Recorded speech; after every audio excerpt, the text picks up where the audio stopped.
Hello વિદ્યાર્થી મિત્રો, નમસ્કાર. એબીસી ગ્રુપમાં આપનું હાર્દિક સ્વાગત છે. અગાઉના લેક્ચરમાં આપણે જ્ઞાન કસોટીના 3 પ્રશ્નો જોયા હતા. ત્યારબાદ હવે તે પછીના બાકી પ્રશ્નો હવે જોઈએ. તો અહીં આપણને આપેલું છે પહેલી, બીજી એબીસીના મૂળાક્ષરો છૂટા પાડીને લખો. Worksheet number 18. તો અહીં આપણને પહેલી એબીસીડીનો એ, પહેલી એબીસીડીનો બી, પહેલી એબીસીડીનો સી, પહેલી એબીસીડીનો ડી, પહેલી એબીસીડીનો ઈ, ત્યારબાદ બીજી એબીસીડીનો ઈ, બીજી એબીસીડીનો એ, બીજી એબીસીડીનો બી, બીજી એબીસીડીનો સી, બીજી એબીસીડીનો ડી, બીજી એબીસીડીનો એફ અને પહેલી એબીસીડીના એફ આપેલા છે.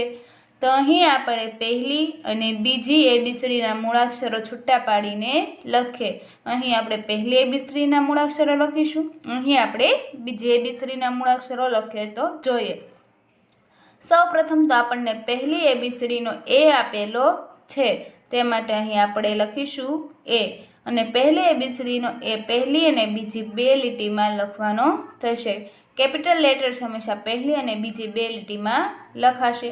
ત્યારબાદ અહીં આપણને આપેલો છે બીજી એબીસીડીનો બી. તો અહીં આપણે લખીએ એ પછી બીજી એબીસીડીનો બી, તે પણ પહેલી 2 લીટીમાં લખાશે. ત્યારબાદ અહીં આપણને આપેલો છે પહેલી એબીસીડીનો સી. તો એ બી પછી સી, તો અહીં આપણે લખીએ સી, પહેલી એબીસીડીનો સી, તે પણ પહેલી 2 લીટીમાં લખીશું. ત્યારબાદ અહીં આપણને આપેલો છે પહેલી એબીસીડીનો ડી. તો આપણે નીચે લખીએ એ બી સી પછી ડી આવશે, એટલે અહીં લખીએ પહેલી એબીસીડીનો ડી, તે પણ પહેલી અને બીજી 2 લીટીમાં આવશે. ત્યારબાદ આપણને અહીં આપેલો છે પહેલી એબીસીડીનો ઈ. તે પણ આપણે અહીં લખીએ પહેલી એબીસીડીનો ઈ, તે પણ પહેલી અને બીજી 2 લીટીમાં આવશે. આ રીતે આપણે એ બી સી ડી ઈ જોયા. ત્યારબાદ અહીં આપણને બીજી એબીસીડીનો ઈ, બીજી એબીસીડીનો એ, બીજી એબીસીડીનો બી, બીજી એબીસીડીનો સી, બીજી એબીસીડીનો ડી અને બીજી એબીસીડીનો એફ, ત્યારબાદ પહેલી એબીસીડીનો એફ આપેલો છે. તો તે પહેલી એબીસીડીનો એફ આપણે ઈ પછી લખીએ. તો અહીં આપણે લખીએ પહેલી એબીસીડીનો એફ અને તે પણ પહેલી અને બીજા 2 લાઇનમાં આવશે. તો આ રીતના એ બી સી ડી ઈ અને એફ પહેલી એબીસીડીના મૂળાક્ષરો આપણે અહીં લખ્યા. ત્યારબાદ હવે આપણે બીજી એબીસીડીના મૂળાક્ષરો લખવાના છે. તો અહીં આપણે જોઈએ તો અહીં આપણને બીજી એબીસીડીનો એ આપેલો છે. તો તે બીજી એબીસીડીનો એ હું અહીં લખીશ, તમારે પણ લખવાનો છે. તો અહીં એ મેં ફક્ત વચ્ચેની લીટીમાં જ લખેલો છે, તો તમારે પણ ફક્ત એ વચ્ચેની લીટીમાં લખવાનો છે. ત્યારબાદ અહીં આપણને આપેલો છે બીજી એબીસીડીનો બી. તો એ પછી આવશે બી, એટલે અહીં આપણે બીજી એબીસીડીનો બી લખીએ. તે પહેલી અને બીજી 2 લીટીમાં લખવાનો છે, એટલે કે અહીં બીજી એબીસીડીનો બી લખ્યો. ત્યારબાદ અહીં આપણને આપેલો છે બીજી એબીસીડીનો સી. તો અહીં આપણે લખીએ બીજી એબીસીડીનો સી, બી પછી લખાશે સી, એ બી સી. ત્યારબાદ અહીં આપણને બીજી એબીસીડીનો ડી આપેલો છે, તો તે પણ અહીં આપણે લખીએ બીજી એબીસીડીનો ડી, તે પણ પહેલી અને બીજી 2 લીટીમાં લખાશે. આવી રીતના એ બી સી ડી. ત્યારબાદ હવે આપણે લખીએ ઈ. તો અહીં આપણે શોધીએ તો અહીં આપણને બીજી એબીસીડીનો ઈ આપેલો છે. તો આ ઈ આપણે અહીં લખીએ, બીજી એબીસીડીના ખાનામાં ઈ લખ્યો અને ઈ ફક્ત વચ્ચેની લીટીમાં જ લખાશે. તો આ રીતના એ બી સી ડી ઈ લખ્યા. ત્યારબાદ હવે બીજી એબીસીડીનો એફ આપણે અહીં આપેલો છે, તો એફ આપણે અહીં લખીએ. અહીં બીજી એબીસીડીનો એફ લખીએ, તે પણ પહેલી અને બીજી 2 લીટીમાં આવશે. આ રીતે એ બી સી ડી ઈ અને એફ બીજી એબીસીડીના મૂળાક્ષરો લખ્યા. આ પ્રમાણે આપણે પહેલી એબીસીડીના અને બીજી એબીસીડીના મૂળાક્ષરો છૂટા પાડીને લખ્યા. તો હવે જોઈએ પહેલી બીજી એબીસીડીના ખૂટતા મૂળાક્ષરો લખો. અહીં આપણને પહેલી અને બીજી એબીસીડીનો એ આપેલો છે, તો હવે આપણે આગળ લખીએ. ત્યારબાદ અહીં આપણે પહેલી અને બીજી એબીસીડીનો બી લખવાનો છે. તો પહેલી એબીસીડીનો બી લખીએ, ત્યારબાદ બીજી એબીસીડીનો બી લખીએ, પહેલી એબીસીડીનો બી પણ પહેલી બે લીટીમાં આવશે અને બીજી એબીસીડીનો બી પણ પહેલી બે લીટીમાં આવશે. તો આપણે પહેલી અને બીજી એબીસીડીનો બી લખ્યો. તો અહીં એ બી, ત્યારબાદ હવે આવશે સી. તો અહીં આપણે પહેલી એબીસીડીનો સી લખીએ, ત્યારબાદ બીજી એબીસીડીનો સી લખીએ. પહેલી એબીસીડીનો સી પહેલી બે લીટીમાં આવશે અને બીજી એબીસીડીનો સી ફક્ત વચ્ચેની લીટીમાં જ આવશે. ત્યારબાદ અહીં આપણે એ બી સી લખ્યા બાદ હવે આપણે ડી લખીએ. તો ડી, અહીં આપણે પહેલી એબીસીડીનો ડી અને બીજી એબીસીડીનો ડી લખીએ. તો પહેલી એબીસીડીનો ડી પહેલી બે લીટીમાં આવશે અને બીજી એબીસીડીનો ડી પણ પહેલી બે લીટીમાં આવશે. તો આપણે એ બી સી ડી લખ્યું. ત્યારબાદ હવે આવશે ઈ.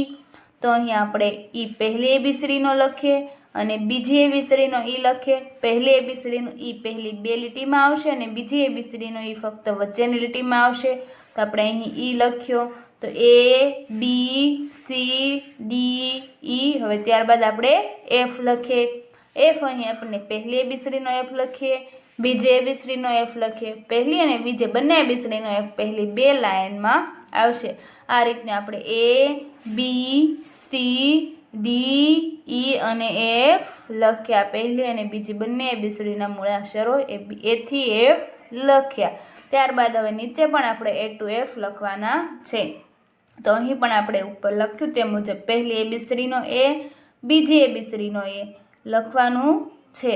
પહેલી એબીસીડીનો એ પહેલી બે લીટીમાં, બીજી એબીસીડીનો એ વચ્ચેની લીટીમાં. ત્યારબાદ બી, પહેલી એબીસીડીનો બી, બીજી એબીસીડીનો બી. પહેલી એબીસીડીનો બી પહેલી બે લીટીમાં અને બીજી એબીસીડીનો બી પણ પહેલી બે લીટીમાં. એ બી, ત્યારબાદ હવે આપણે સી લખીએ. પહેલી એબીસીડીનો સી, બીજી એબીસીડીનો સી. પહેલી એબીસીડીનો સી પહેલી બે લીટીમાં અને બીજી એબીસીડીનો સી વચ્ચેની લીટીમાં. તો એ બી સી લખ્યા બાદ હવે આપણે અહીં ડી લખીએ. તો પહેલી એબીસીડીનો ડી પહેલી અને બીજી બે લીટીમાં. તો અહીં આપણે ડી લખીએ અને બીજી એબીસીડીનો ડી લખવાનો છે. આમ પહેલી અને બીજી બંને એબીસીડીનો ડી પહેલી બે લીટીમાં લખવાનો થશે. એ બી સી ડી જોયા બાદ હવે આપણે ઈ જોઈએ. તો અહીં આપણે પહેલી એબીસીડીનો અને બીજી એબીસીડીનો ઈ લખવાનો છે. પહેલી એબીસીડીનો ઈ પહેલી બે લીટીમાં અને બીજી એબીસીડીનો ઈ વચ્ચેની લીટીમાં લખીએ. ત્યારબાદ અહીં આપણે લખીએ એફ. એ તો આપણે લખવાનો નથી, આપણને લખેલો આપેલો જ છે. પહેલી એબીસીડીનો એફ અને બીજી એબીસીડીનો એફ. આ રીતે પહેલી બીજી એબીસીડીના મૂળાક્ષરો A B C D E F આપણે લખ્યા. ત્યારબાદ અહીં આપણને આપેલું છે આપેલા મૂળાક્ષરનો પહેલાનો મૂળાક્ષર લખો. અહીં આપણને આપેલું છે આપેલા મૂળાક્ષરની પહેલાનો મૂળાક્ષર, એટલે કે અહીં આપણને પહેલી એબીસીડીનો બી આપેલો છે. તો બીની પહેલાં શું આવશે તે આપણે લખવાનું છે. તો આપણે બીની પહેલાં એ આવશે. તો અહીં આપણે એ લખીએ. આપણે એબીસીડી બોલીએ તો એ બી. તો બીની પહેલાં આપણે શું બોલ્યા? એ. તો અહીં આપણે લખીશું પહેલી એબીસીડીનો એ. તો બી આગળ આવશે એ. ત્યારબાદ અહીં આપણને આપેલું છે પહેલી એબીસીડીનો એફ. તો એફની આગળ શું આવશે? તો એફની આગળ પહેલી એબીસીડીનો ઈ આપણે લખીએ. આપણે બોલીએ A B C D E F. તો એફની પહેલાં આપણે શું બોલ્યા? ઈ. તો અહીં આપણે ઈ લખવાનો છે. અહીં આપણને બીજી એબીસીડીનો પહેલી એબીસીડીનો એફ આપેલો છે, તે માટે અહીં પણ આપણે પહેલી એબીસીડીનો ઈ લખીશું. ત્યારબાદ અહીં આપણને બીજી એબીસીડીનો ડી આપેલો છે. ડીની આગળ શું આવશે? સી. બીજી એબીસીડીનો સી. આપણે એબીસીડી બોલીએ તો એ બી સી ડી. ડીની પહેલાં આપણે શું બોલ્યા? સી. તો અહીં આપણે બીજી એબીસીડીનો સી લખવાનો છે. ત્યારબાદ અહીં આપણને બીજી એબીસીડીનો સી આપેલો છે, તો આપણે તેની પહેલાંનો મૂળાક્ષર જોઈએ. તો પહેલાંનો મૂળાક્ષર થશે બી. બીજી એબીસીડીનો બી. આપણે એબીસીડી બોલીએ તો એ બી સી. તો સીની પહેલાં આપણે શું બોલ્યા? બી. તો બીજી એબીસીડીના સીની આગળ બીજી એબીસીડીનો બી લખશું. આ રીતના એ બી ઈ એફ સી ડી અને બી સી. આ રીતે આપણે પહેલાંનો મૂળાક્ષર લખ્યો. ત્યારબાદ હવે આપણે આપેલા મૂળાક્ષરના પછીનો મૂળાક્ષર લખીએ. તો અહીં આપણને આપેલો છે બીજી એબીસીડીનો ઈ. તો વિદ્યાર્થી મિત્રો ઈ પછી શું આવે? એફ. ઈ પછી શું આવે? એફ. તો અહીં આપણે બીજી એબીસીડીના ઈ પછી લખીએ બીજી એબીસીડીનો એફ. ત્યારબાદ અહીં આપણને આપેલું છે બીજી એબીસીડીનો બી. બી પછી શું આવશે? સી. એ બી સી આપણે બોલીએ જ છીએ, તો બી પછી આવશે સી. તો બી પછી આપણે બીજી એબીસીડીનો સી લખીએ.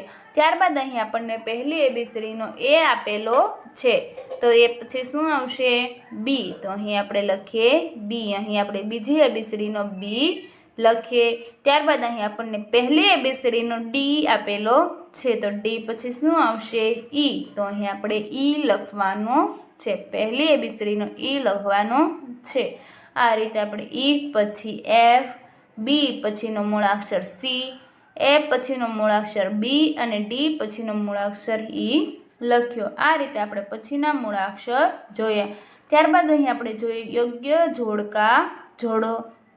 અહીં આપણને ઉચ્ચાર આપેલા છે અને અહીં આપણને પહેલી એબીસીડીના મૂળાક્ષરો આપેલા છે. અહીં આપણને આપેલું છે એ, બી, ડી અને એફ, અને અહીં આપણને પહેલી એબીસીડીના મૂળાક્ષરો આપેલા છે ડી, એ, એફ, બી. તો અહીં આપણે જોડકા જોઈએ. અહીં આપણને આપેલું છે એ અને મૂળાક્ષરમાં જોઈએ તો આપણને અહીં આપેલો છે પહેલી એબીસીડીનો એ. તો અહીં આ એને પહેલી એબીસીડીના એ સાથે જોડી. ત્યારબાદ અહીં આપણને આપેલો છે બી અને અહીં આપેલો છે પહેલી એબીસીડીનો બી. તો અહીં આ બીને પણ આપણે પહેલી એબીસીડીના બી સાથે જોડીએ. ત્યારબાદ અહીં આપણને આપેલું છે ડી અને અહીં પણ આપણને પહેલી એબીસીડીનો ડી આપેલો છે, તો આ ડીને આપણે પહેલી એબીસીડીના ડી સાથે જોડીએ. ત્યારબાદ અહીં આપણને આપેલો છે એફ અને અહીં આપણને આપેલો છે પહેલી એબીસીડીનો એફ. તો અહીં આપણે પહેલી એબીસીડીના એફ સાથે એફને જોડીએ. આ રીતે એ, બી, ડી અને એફને જોડ્યા. ત્યારબાદ અહીં આપણને બીજી એબીસીડીના મૂળાક્ષરો આપેલા છે અને અહીં ઉચ્ચાર આપેલો છે. તો જોઈએ અહીં આપણને આપેલું છે એફ. તો અહીં આપણે એફ, બીજી એબીસીડીનો એફ, બીજી એબીસીડીનો બી, બીજી એબીસીડીનો ડી, બીજી એબીસીડીનો ઈ અને અહીં ઉચ્ચાર છે બી, એફ, ઈ, ડી. તો હવે આપણે અહીં એફ બીજી એબીસીડીનો છે તો આ શું છે? એફ. તો અહીં આપણે તેને એફ સાથે જોડીએ. ત્યારબાદ અહીં શું છે? બી. તો અહીં આપણે તેને બી સાથે જોડીએ. ત્યારબાદ અહીં ડી. તો અહીં આપણે તેને ડી સાથે જોડીએ અને અહીં આપણને આપેલો છે ઈ. તો આપણે તેને ઈ સાથે જોડીએ. ત્યારબાદ અહીં આપણને તો વિદ્યાર્થી મિત્રો અહીં આપણને પહેલી એબીસીડીના મૂળાક્ષરો અને અહીં આપણને બીજી એબીસીડીના મૂળાક્ષરો આપેલા છે, તો તે જોઈએ. અહીં આપણને આપેલો છે પહેલી એબીસીડીનો ઈ, પહેલી એબીસીડીનો બી, પહેલી એબીસીડીનો ડી અને પહેલી એબીસીડીનો એ. ત્યારબાદ અહીં આપણને આપેલો છે બીજી એબીસીડીનો ડી, બીજી એબીસીડીનો એ, બીજી એબીસીડીનો ઈ અને બીજી એબીસીડીનો બી. તો વિદ્યાર્થી મિત્રો અહીં પહેલી એબીસીડીના મૂળાક્ષરોને આપણે બીજી એબીસીડીના મૂળાક્ષરો સાથે જોડીએ. તો અહીં જોઈએ અહીં આપણને આપેલો છે પહેલી એબીસીડીનો ઈ અને અહીં છે બીજી એબીસીડીનો ઈ. તો આપણે પહેલી એબીસીડીના ઈને બીજી એબીસીડીના ઈ સાથે જોડીએ. ત્યારબાદ અહીં આપણને આપેલો છે પહેલી એબીસીડીનો બી અને અહીં આપેલો છે બીજી એબીસીડીનો બી. તો પહેલી એબીસીડીના બીને બીજી એબીસીડીના બી સાથે જોડીએ. ત્યારબાદ અહીં આપણને આપેલો છે પહેલી એબીસીડીનો ડી અને અહીં આપેલો છે બીજી એબીસીડીનો ડી. તો પહેલી એબીસીડીના ડીને બીજી એબીસીડીના ડી સાથે જોડીએ. ત્યારબાદ અહીં આપણને આપેલો છે પહેલી એબીસીડીનો એ અને અહીં આપેલો છે બીજી એબીસીડીનો એ. તો પહેલી એબીસીડીના એને બીજી એબીસીડીના એ સાથે જોડીએ. વિદ્યાર્થી મિત્રો આ રીતે પહેલી એબીસીડીના મૂળાક્ષરોને આપણે બીજી એબીસીડીના મૂળાક્ષરો સાથે જોડ્યા. ત્યારબાદ આપણે નીચે જોઈએ યોગ્ય જોડકા જોડો. અહીં આપણને કીડીનું ચિત્ર આપેલું છે, દડાનું ચિત્ર આપેલું છે, બિલાડીનું ચિત્ર છે, ગરુડનું ચિત્ર આપેલું છે અને ઝંડાનું ચિત્ર આપેલું છે. અહીં આ લખેલું છે કેટ, એન્ટ, ઈગલ, બોલ અને ફ્લેગ. તો આપણે ચિત્ર જોઈ તેને જોડીએ. તો અહીં આપણને કીડીનું ચિત્ર આપેલું છે. કીડીને આપણે અંગ્રેજીમાં કહીશું એન્ટ, અને અહીં આપણે જોઈએ તો એન્ટ લખેલું છે. તો આપણે કીડીને એન્ટ સાથે જોડીએ. ત્યારબાદ અહીં આપણને દડાનું ચિત્ર આપેલું છે. દડાને આપણે અંગ્રેજીમાં કહીશું બોલ. તો અહીં જોઈએ તો બોલ અહીં આપણે આપેલું છે. તો આપણે બોલના ચિત્રને અહીં બોલ લખેલું છે. દડાને બોલ સાથે જોડીએ. ત્યારબાદ અહીં આપણે બિલાડીનું ચિત્ર આપેલું છે. બિલાડીને આપણે અંગ્રેજીમાં કહીશું કેટ. તો અહીં આપણે જોઈએ તો આપણે કેટ લખેલું આપેલું જ છે. તો બિલાડીને આપણે કેટ સાથે જોડીશું. ત્યારબાદ અહીં આપણને ગરુડનું ચિત્ર આપેલું છે.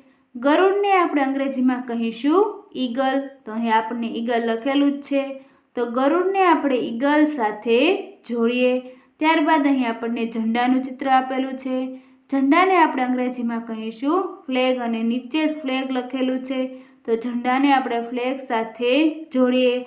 આ રીતે કીડીને એન્ટ સાથે, દડાને બોલ સાથે, બિલાડીને કેટ સાથે, ગરુડને ઈગલ સાથે અને ઝંડાને ફ્લેગ સાથે જોડીએ. તો વિદ્યાર્થી મિત્રો, ફરી નવા લેક્ચરમાં મળીશું. Thank you.